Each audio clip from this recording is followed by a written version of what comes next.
Hello friends, आज की video में हम लोग डिस्कस करेंगे एक इम्पॉर्टेंट क्वेश्चन को। ये आपका जो क्वेश्चन है ये है MEG 19 से। तो फ्रेंड्स, इससे पहले मैं MEG 15 पे बहुत सारी वीडियोस अपलोड कर चुकी हूँ इम्पॉर्टेंट क्वेश्चंस की। तो अभी और भी मैं आपके एग्ज़ाम तक कोशिश कर रही हूँ कि मैक्सिमम वीडियोस अपलोड करूँ इम्पॉर्टेंट क्वेश्चन की, इम्पॉर्टेंट टॉपिक्स की। और MEG 19 वाले मेरे जो दोस्त हैं, आप लोग चिंता मत कीजिए, मैं सभी यूनिट्स को एक्सप्लेन करने वाली हूँ। और इससे पहले मैंने 15 पे ज़्यादा काम किया, क्योंकि ज़्यादा से ज़्यादा अगर 15 पे काम कर लूँगी तो उसके बाद मुझे टाइम मिल जाएगा MEG 19 के लिए। और फ्रेंड्स, मुझे बहुत बहुत बहुत खुशी होती है कि आप देश के अलग अलग कोनों से मेरी वीडियोस को देख रहे हो और आप मेरी बहुत ज़्यादा तारीफ़ कर रहे हो मेरी वीडियोस की। आपको मेरी वीडियोस हेल्पफुल लग रही हैं। तो जिन मेरे दोस्तों ने मुझे कमेंट किए हैं, आपका दिल की गहराइयों से आपका बहुत बहुत धन्यवाद। आपकी वजह से मुझे पॉजिटिविटी मिलती है, आप लोग मुझे गाइड करते हो, ये मेरे लिए बहुत ही अच्छी बात है। तो बहुत बहुत धन्यवाद आप सबका। और मेरे कुछ फ्रेंड्स ग्वालियर से भी कर रहे हैं और देश के अलग अलग कोनों से मुझे कमेंट कर रहे हैं और मुझे बहुत बहुत बहुत बहुत खुशी हो रही है। तो फ्रेंड्स, आप चिंता मत कीजिएगा, आपके लिए भी मैक्सिमम वीडियोस मैं इंपॉर्टेंट क्वेश्चन पे अपलोड करने वाली हूँ और बिल्कुल ही सिंपल वे में आपको समझाने वाली हूँ। तो फ्रेंड्स, स्टार्ट करते हैं। तो आपका ये जो क्वेश्चन है ये है, explain with the suitable example the significance of the convict novel in the history of 19th century Australian novel. तो इसमें आपको बताना है कि जो कन्विक्ट नॉवल है उसका क्या रोल है ऑस्ट्रेलियन हिस्ट्री की जो नॉवल है उसमें। तो फ्रेंड्स, इससे पहले हम लोगों को जान लेना चाहिए कि कन्विक्ट नॉवल क्या होते हैं या फिर कन्विक्ट लोग कौन होते हैं। तो कन्विक्ट नॉवल लिखने से जानने से पहले हम लोग जान लेते हैं कन्विक्ट लोग कौन होते हैं। कन्विक्ट लोग कौन होते हैं फ्रेंड्स? ये क्रिमिनल लोग होते हैं, अपराधी लोग होते हैं।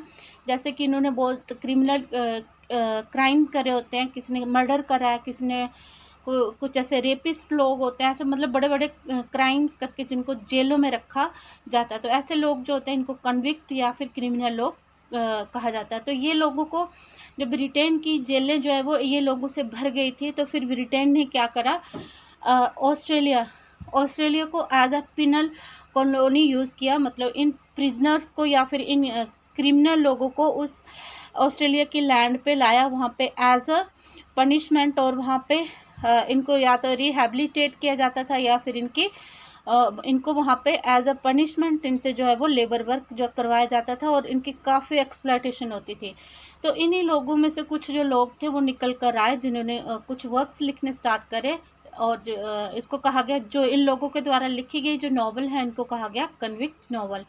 तो इसमें हम देखेंगे कि जो कन्विक्ट नॉवल है इसकी क्या सिग्निफिकेंस है। तो एग्जाम्पल के साथ हमने इसको बताना। सबसे पहले मैंने यहाँ पे ऐड करा है कि कन्विक्ट नॉवल क्या होती है, जो कि मैंने आपको समझा दिया। उसके बाद फिर हम सिग्निफिकेंस में भी बताएंगे कि 19th सेंचुरी में जो कन्विक्ट नॉवल हैं उनका क्या सिग्निफिकेंस है ऑस्ट्रेलियन नॉवल में, तो या फिर ऑस्ट्रेलियन लिटरेचर में। तो यहाँ पे मैंने की पॉइंट्स ऐड कर रखे हैं, ये जो है वो आप लोग देख सकते हो।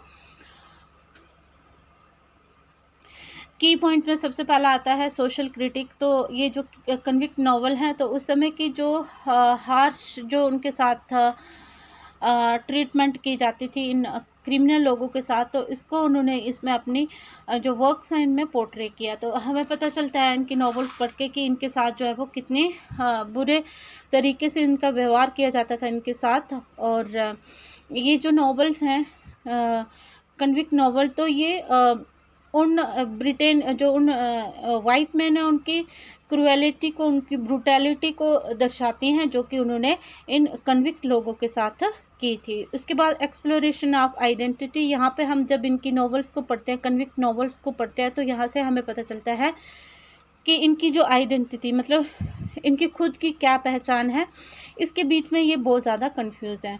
जैसे ही यहाँ पे जो सेटलर लोग आए, तो यहाँ पे क्या हुआ कि और सेटलर लोग भी आए और साथ में जो कन्विक्ट लोग थे ये कौन थे, ब्रिटेन से ही थे। लेकिन जब ये नई भूमि पर गए तो इनको जो है वो यहाँ पे ड्यूल आइडेंटिटी का सामना करना पड़ा। मतलब इनका जो एक पास्ट था, एक प्रेजेंट था, तो इसके बीच में जो ये लोग थे ये फंस गए थे कि इनको मतलब इनकी असली पहचान क्या है, इसके बारे में ये कंफ्यूज थे, तो जो कि हमें इनकी नॉवेल्स में लिखा हुआ मिलता है।